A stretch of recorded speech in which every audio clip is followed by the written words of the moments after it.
Hey everyone, in this video, I'm going to show you how to activate your primary account on the PlayStation 5. This will allow you to share games and benefits across accounts on your PS5 console.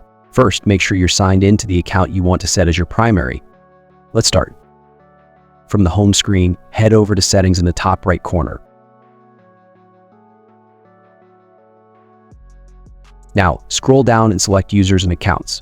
This is where you'll find all your account settings. Next, scroll down to Other. Choose Console Sharing and Offline Play. Once you're here, select Enable to activate this console as your primary PS5. This will allow other users on this console to access your games and subscriptions.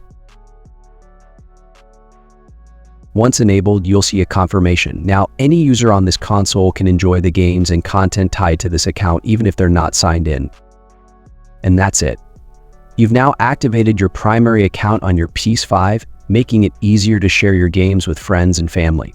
If you found this video helpful, please give it a thumbs up and don't forget to subscribe for more tutorials. Thanks for watching and happy gaming.